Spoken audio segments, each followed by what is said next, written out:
comes in. Everybody have it? Good morning, Adam. Oma Ula. So Ula says the following. Adam, we are on 15A1 on the right column on the bottom. 15A1. Oma Ula.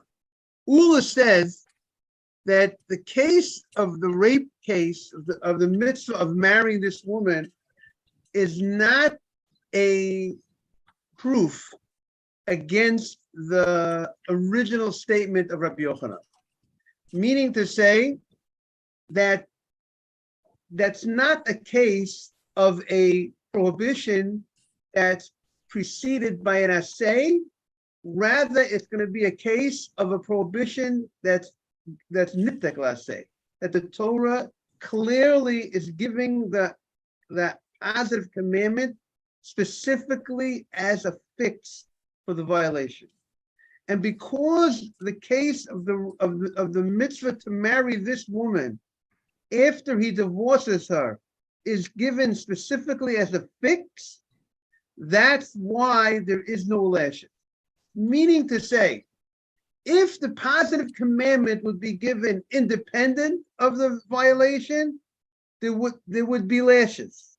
But because this positive commandment of marrying this woman that he divorced after he raped and he married her is given, the mitzvah to marry her is given specifically to fix the violation.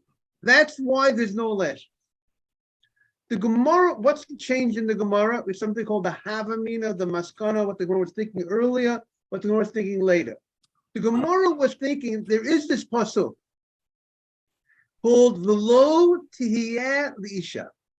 The pasuk says he should marry this woman. And the Gemara understood until now, this mitzvah to marry this woman, this positive commandment was given independent of the violation of divorcing the woman. Because why? If he raped her, he should marry her. Then if he divorces her after he marries her, he should marry her again.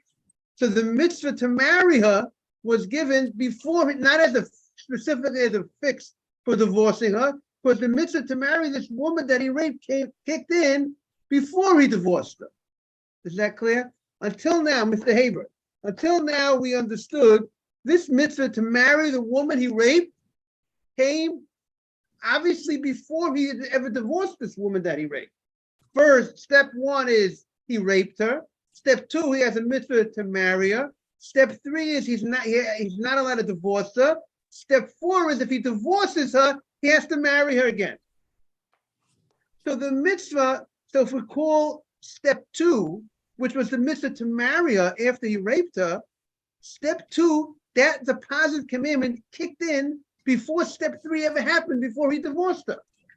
So therefore that mitzvah, good morning, Aaron, that mitzvah of marrying her is came independent of the violation of divorcing her, and therefore it's not given specifically as a fix for the divorce. And if it's not given as a fix for a divorce, therefore there should be subject to lashes. Is that clear? Jaime, is that clear? We got yes. 4 steps, everybody. 4 steps what happened here. The rape, the mitzvah to marry her, following that the prohibition not allowed to divorce her, and then if he divorced her, then comes in, step 2 applies also in the future on by 4. Step 2 applies that after step 3, if he divorced her, step 2 kicks in again, marry her again. Those are the 4 steps. And therefore, Rabbi Yochanan says, originally, that's why there is no lashes. Good morning, Mark. Good morning, Mr. Ashby. Good morning. Good morning, Rabbi. Good morning. And we're upstairs, Mark, we're upstairs in the main shul. A little change of pace. So that is there is no, that's the reason for no lashes. Why the reason there is lashes, because the positive commandment came independent of the violation. But if you could say to me, but now the question is, you told me that if the violation would come the positive commandment comes independent of the violation. Therefore, it's not considered a fix, right? It's not a fix because it's not coming to fix a violation. You told me there is lashes in such a situation. If the mitzvah, if the positive commandment is not coming specifically as a fix. But comes Rabbi Yochanan and he says, but how do you explain the case of the rape when the mitzvah to marry her came before the violation of divorcing her, and nevertheless they don't get lashes? Why isn't there lashes if it's true when the mitzvah, the positive commandment, came independent of the violation that you should get lashes? So why is it in the case of the rape that he does not get lashes in that case if the positive commandment, step 2, came before the prohibition? It came not as a fix. It came without the violation. So since it didn't come as a fix, he should be subject to lashes. That's what the Gemara is trying to address. And the Geula is going to show us that it came. I'm sorry. How is it not a fix? Because it came. Marrying her is the fix.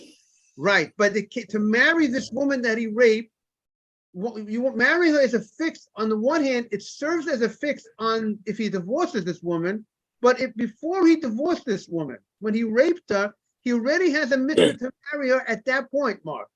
So he has a mitzvah to marry her. Therefore, when the Torah gave this positive commandment, it wasn't given as specifically to fix up a violation. It wasn't like when a guy steals. Torah says, don't steal. Then Torah says, if you steal, I want you to return it. So the mitzvah to return it is a fix. But here, the mitzvah to marry this woman was given before even without fixing the violation. Because it was given before he divorced this woman. I'm sorry, but I don't understand the difference. We're saying if you steal something, before you steal it, you got to give it back.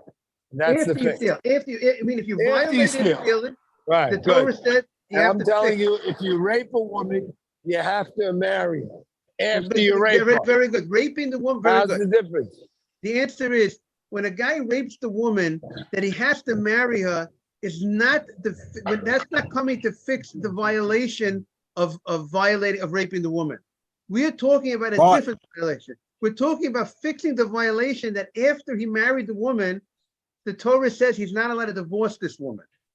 If he went ahead and he divorced this woman, that's the violation that we're focusing now on. So it's not the violation of rape. It's not the violation of divorcing a woman that you were obligated to marry. Right, divorcing the woman that the Torah says that he's not allowed to divorce. The Torah said about this. The Torah gave a prohibition. There's no fix on him divorcing her. So if there is, technically, if he does divorce if he remarries her, he has to remarry her. So that is a fix. But that mitzvah to remarry her, to marry this woman, was given not specifically to fix the violation of divorcing this woman. This mitzvah to marry her was given originally before the violation. So that's the question. A mitzvah that was given independent of the violation wasn't coming specifically to fix a violation, even though it does serve that purpose as well. How do you look at that type of mitzvah? Would that type of mitzvah remove the violation, so to speak, that it will not get lashes? Or do we say that since that mitzvah, that fix, came independent of the violation, so it's not just here to fix up the violation, and therefore if it's not just coming to fix the violation, it's a multi-purpose thing. So maybe that type of fix will not take off the lashes. Because taking off lashes would only be if the Torah gave you a specific fix, and that's the whole mitzvah, the whole positive commandment is coming as a fix. If the whole mitzvah is coming as a fix, there's no lashes. But if the mitzvah is not just coming as a fix, because the mitzvah stands tall, independent of the violation, so therefore that will not remove the lashes. That is the matter of discussion in the Gemara. Right. Basically we're saying if the second time around, if he remarries her, he's going to remarry her and get lashes. Exactly. According to this opinion, he should, and yet And yet the law is he does not get lashes. So therefore Rabbi Yochanan, and since he doesn't get lashes, the Rabbi Yochanan changed his mind. Originally, Rabbi Yochanan went on record and said he'll get lashes because since it did not come specifically to fix up the violation. And now Rabbi Yochanan says, I found the case of the rapist case, and the rapist case, it says there's no lashes, even though the positive commandment came before the violation of divorcing her. So therefore, Rabbi Yochanan says, I got to change my mind. Torah is about the truth. It's not about that I once said something, I have to keep to what I said like a lot of politicians do. No, it's about the truth. We want to emet. So if that's the truth, I got to change my mind. The fact that I felt a certain way about a certain law at a certain time, but now that I see differently, I'm going to change my mind. And therefore, Rabbi Yochanan says, I'm changing my mind. There is no lash. Therefore, such a case, even if the fix came independent of the violation, as long as that fix serves as a fix, even though it stood before the violation, there will not be any lashes. That's why Rabbi Yochanan changed his mind. Yes.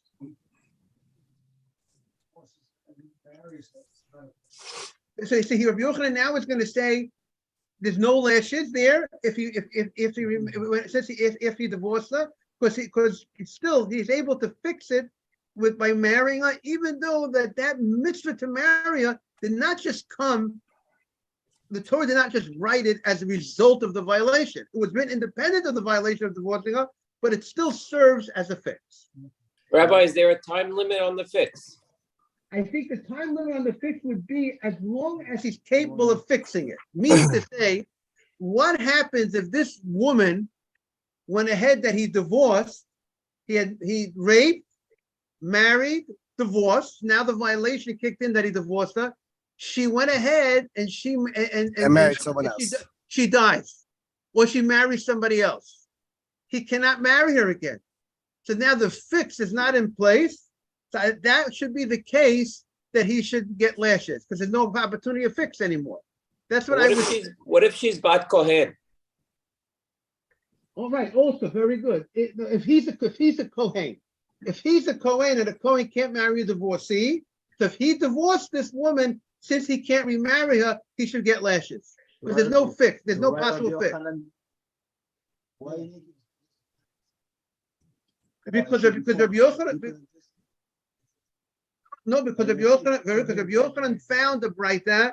Rabbi Yochanan found a Braita that says clearly that if he's a Yisrael, not a Kohen, he said, and he divorced her, since he has the ability to remarry her, he doesn't get lashes. And the Kohen, he says in the Braita, would get lashes because the Kohen can't fix it. So Rabbi Yochanan, good morning, Jake. So therefore, Rabbi Yochanan, morning, Simon. Simon, we have a lot of space here for you. Take a good seat. So the Gemara, so that's what the Gemara now. So what the Gemara is going to do now is Ula is going to say, Rabbi Yochanan, you do not need to change your original opinion, which was if the positive commandment comes independent of the violation, you'll get lashes because it did not come just as a fix. But I could explain to you why the case of the rape case, which is called ones, is not a question on this rule, because the case of the rape case, it's clear that if he violated her, if he divorced her, the Torah is giving. Morning, Mr. Asbury. Take a good seat. The Torah is giving us clearly that a mitzvah to specifically to fix it. That there's going to be a mitzvah that's given in the Torah for the sole purpose, only the mitzvah to marry her will be only as a fix, not independent of the fix. How could that be? We just said that he has a mitzvah to marry her before he divorces her, and he has a mitzvah to marry her after he divorces her. So the mitzvah to marry her is coming independent of the violation of divorcing her. So now Ula is going to say the following. Let's see what Ula says. Ama Ula. Ula says, look, if you want, Jake, there's a chair over there. If you want to bring a chair over for Ama Ula. He raped her, he married her. Right. He's not gonna get lashes. Now,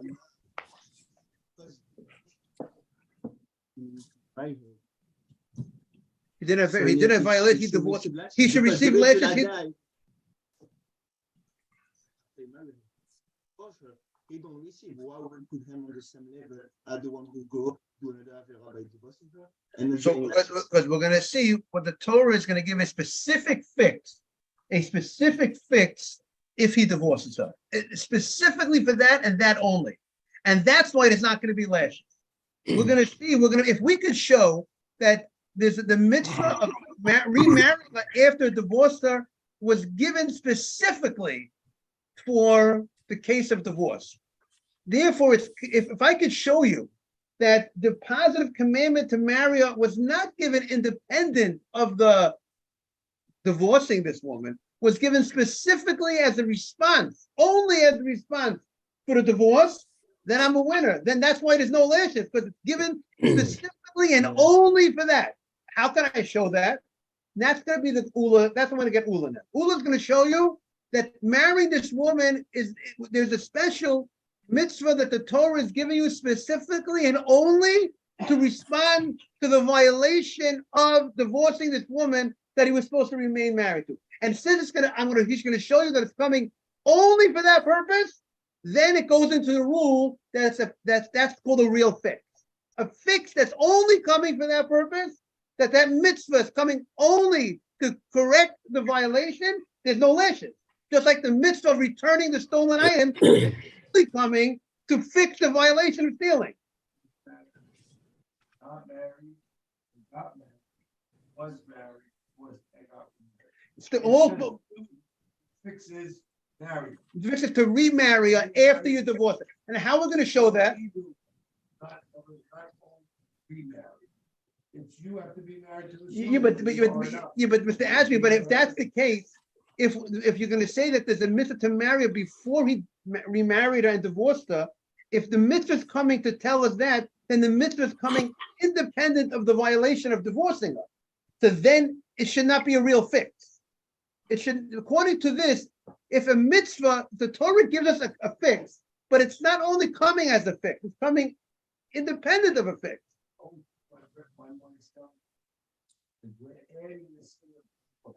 Mitzvah is you have to be married.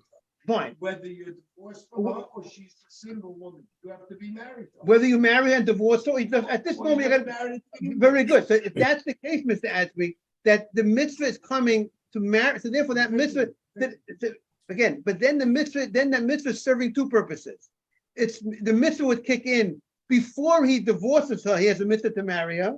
And if he divorced her, he has a mitzvah again to marry her. To steal the item, you have to return. Right. So the mitzvah to steal it twice, you have to return the second. right. Again, but the mitzvah to marry this woman, is it coming just to fix a violation of divorcing the woman? Or the mitzvah to marry the woman is coming even if before the mitzvah to remarry if he divorced her, there's a mitzvah to marry her without it at that moment and not as a fix.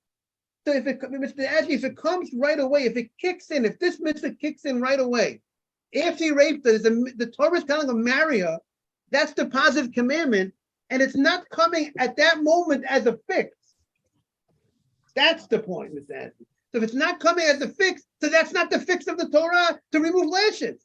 Removing lashes is when the Torah says, I'm giving you a mitzvah specifically to remove this violation. This is the response if you do this violation. But if this mitzvah is not coming just to respond to this divorce, this mitzvah is coming without any divorce. It's kicking in right away. That's not called a fix. That's what the Gemara is thinking at this point. And if that's the case, so why is the case by the case of the rapist case, where the mitzvah seemingly kicks in right away before he divorced? It didn't come as a fix, and yet there is no lashes. He should get lashes. Because that positive commandment was not given by Hashem just to remove the violation. It was coming independent of the violation. That's the question. Now, Mr. Andrew, you got it. Jake? Right. We need, if we could find, right, if we could, right. So the Gemara says, Amma Ula. Ula says the following. Lo yoma lo si elisha be'ones. The Torah should not say the mitzvah of marriage, lo with a vav means to him. When an aleph means do not, lamed aleph means don't, and lamed vav means to him, to do, right, Simon? Lo. So it says lo yoma, lo yoma. The Torah should not say lo to him shiel isha be'ones, that he needs to marry this woman when he rapes her. We need the Torah to tell us that. We should not need it at all. Why not? What do you mean, Rabbi? How would you know to marry her? V'ligma me motzi shemra. We should be able to learn this positive commandment from another case in the Torah. Which case in the Torah? Adam, you with me? Claire? Motzi shemra. Motzi shemra is a man. He betroths a woman. He gave her a marriage band, not an engagement ring like today. We're not talking about engagement. He's really married to her. He gave her a marriage band. He said, "Hurry up, Mekudeshet li." But in the old days, they would give her that, and they would actually do chuppah and bring her into the house and consummate the marriage at a later date. We don't do that anymore. Do everything that at the wedding. We do everything. We betroth her. We do chuppah. We finish everything up that. But in the old days, it was a two-step process. So if he went ahead and he betrothed her, he gave her a marriage band. He said, "I'm Mekudeshet," and then let's say months later, he actually marries her. And after he marries her, he comes the next day after he's with his wife. He says, you know what, and he brings witnesses, and he says she wasn't a virgin. That's what he says.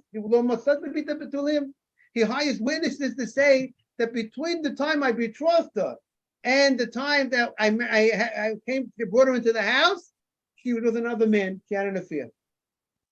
And this guy is such a terrible person. He wants to ruin her. He wants to kill this woman.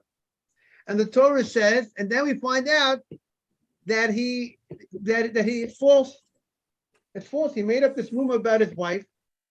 So the Torah says he has to pay money to the father. Okay, depending on what the age of the girl, he has to pay money to the father. The Torah says when he give the guy lashes, he's gonna get a nice sort of, you call it whipping, whatever you want to call it. He's gonna get really hit for this terrible thing. And the Torah says that he has to remain married to her. Unless she wants out, he has to remain married to her. He has the mitzvah to remain married and not to divorce this woman. That's what the Torah says about this situation. He ruined her reputation a lot of times in life. And I presume the reason for the Torah telling us that he should remain married to her is to be a deterrent.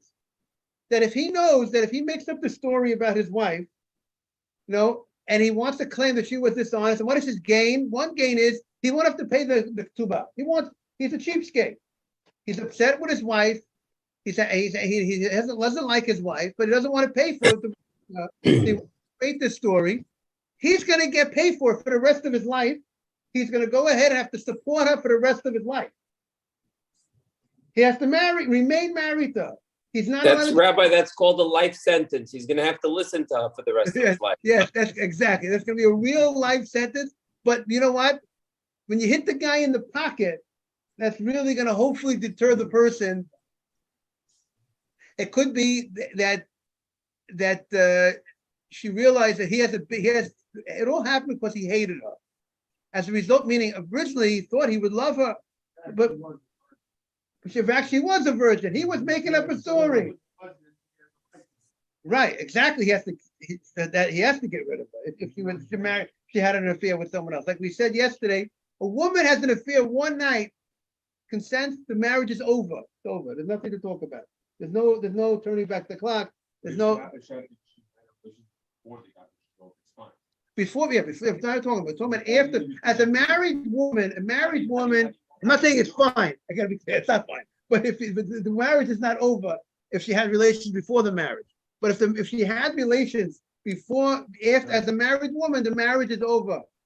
One night, it's over. The whole thing is over if she consented. But getting back to our Gemara. Turn for another gentleman or the other guy. I mean, there is a deterrent there because if the guy is caught who cheats with a married woman, we could kill. If there's witnesses, he gets killed. If he's warned, there's witnesses, he gets killed for it. Hopefully, that will serve as a deterrent. Rabbi, why is this Gezer Sheva as opposed to Kol the Chomer? Okay, so the Gemara says this is the Kal. Now let's do the Kal V'chomer. The Gemara says You said we it have was a very Gezer simple Sheva. law by Motzi Shemra, right? We say by Motzi Shemra that he has a mitzvah to marry this woman. Morning, Mr. Sutton. He has a mitzvah to marry this woman that he defamed her name. He has a mitzvah to marry her. Now, so to go remain a mitzvah to remain married to her. He can't. That's the Torah says. Mitzvah lo sialish has to remain married to her. So the Gemara says, "Uma motzi shemra, motzi shemra, shelo asa maaseh." She did not do the man who created this rumor about his wife did not do an action. What did he do? He used his mouth to defame a character. Amar Rachmana, yet the Torah says, if you defame the person with your mouth, which generally the mouth considered not as strong as one of an action, yet the Torah says, lo siel isha, that he has to remain married to this woman. So ones lo koshikain. So if the man did an action, if he raped this woman, one area, he raped the woman, where he did a much stronger action than defaming. How much more so? How much more so he should remain? The Torah will give this punishment to this man, so to speak, as Jaime said, this life sentence to this man to deter him from going ahead and raping this woman. He'll know if he rapes this woman, he's going to have a life sentence. He's going to be stuck with this woman for the rest of his life. He's going to have to support her for the rest of his life. He doesn't. So therefore, what do you need? So lama nema. So we don't need the Torah to tell us that you need to marry this woman that you raped, because we could learn the mitzvah to marry the woman. Step 2, rape is step 1. Step 2 is to marry the woman. Step 2, this mitzvah to marry the woman, we don't need the Torah to write this by the case of raping the woman, because we can know step 2 from Motzi Shemra, from the case of defaming a woman. We already know that law that you would have to marry her. So therefore, if we don't need to teach us this mitzvah before the marriage, before he marries her, to use this mitzvah as for after the divorce. If he married this woman, which we know is step 2, he needs to marry this woman. We learned it from Motzi Shemra, from the defaming case. And then came step 3. He married her. Step 3 is he divorced her, which he should not have done. Now when the Torah writes lo siel isha, he should be married to her, it's coming specifically to address step 3 only. To address if he divorced her, what does he need to do? He needs to marry her. So therefore, the mitzvah came only as a fix. So therefore, since it came only as a fix, therefore there will not be lashes. But anytime the Torah writes a positive commandment specifically to and only to fix the violation, there's no lashes for such a thing. So that's what the Gemara is saying, and that's why there's no lashes over there.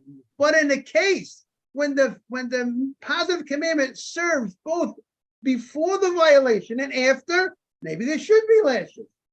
So if he divorces her, he should go ahead and take her back, and therefore the mitzvah is coming only as a fix. Okay, so now the Gemara says this is not a good proof, because for one reason, when he defames the girl that he's engaged to, they got engaged. He's more than engaged. He already did step 1 of marriage. Okay. Yeah, he did step 1 of marriage. It was with consent. The girl that he raped, it was not with consent.